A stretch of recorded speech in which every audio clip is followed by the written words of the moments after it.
आवाज मानदेशाचा। विधान परिषदेच्या निवडणूक निमित्ताने पालकमंत्री जयकुमार गोरे यांनी भालके यांच्या नेतृत्वाखाली तीर्थक्षेत्र आघाडीचा करेक्ट कार्यक्रम केला आहे। अनिल सावंत यांच्या नेतृत्वाखाली पालकमंत्री जयकुमार गोरेंनी 9 नगरसेवकांची भेट घेतली। जयकुमार गोरे काय म्हणाले आहेत पाहूया।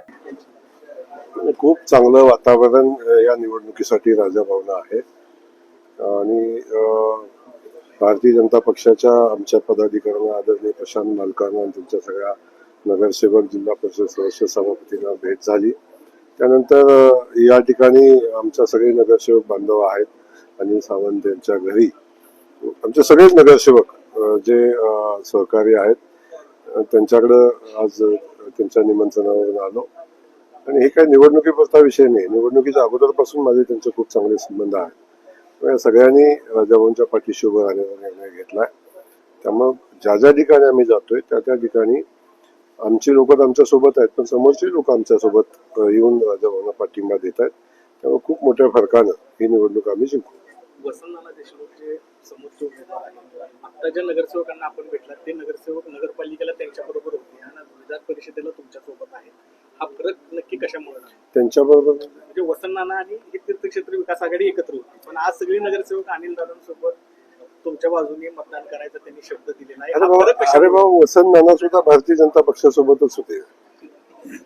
पंचायत समितीचे सभापती पदाची निवड तुम्हाला माहिती असेल ना, तर ते काय विषय नाही, त्यांची इच्छाच नव्हती उभं राहायची, त्यांना त्यांच्या इच्छेच्या विरोधात कोणीतरी उभं केलेलं आहे। सातारा सांगलीमध्ये दोन्ही महाराजांना विचारात घेतल्यानंतर असा जयंत पाटलांनी टीका केली आहे। आता जयंत पाटील साहेबांनी काय बोलावं हा त्यांचा विषय आहे। आता मी जर त्यांच्या घरात त्यांना कोण विचारत नाही म्हणजे तर कसं चालेल? त्यामुळे असं होत नाही। आदरणीय मुख्यमंत्री महोदयांनी भारतीय जनता पक्षाच्या श्रेष्ठीने उमेदवारी जाहीर केलेली आहे आणि त्यामुळं आम्ही सगळ्यांनी ती उमेदवारी स्वीकारलेली आहे आणि धैर्यशील कदम हे सातारचे आमचे उमेदवार आहेत। दोन्ही महाराज म्हणजे मी इकडे व्यस्त असताना सुद्धा दोन्ही महाराज फ्रंटफूटवर राहून ती निवडणूक हातामध्ये घेऊन लढत आहेत। असं कुठलाही विषय नाही। विरोधकांचं काम आहे की समोरच्या पार्टीमध्ये काय वाद लागतो का, काय करता येते का, असं काहीच जमत नाही, असं बोलून तरी काय हाती लागते का? डाव आदरणीय जयंत पाटील साहेबांचा जर का कसलेल्या राजकारणाला माहिती आहे काय बोलायचं असतं। आपल्या जिल्ह्यातील तालुक्यातील लेटेस्ट बातम्या पाहण्यासाठी आजच मान चौफेर न्यूज चॅनलला YouTube वर सबस्क्राईब करा आणि बेल आयकॉन प्रेस करा।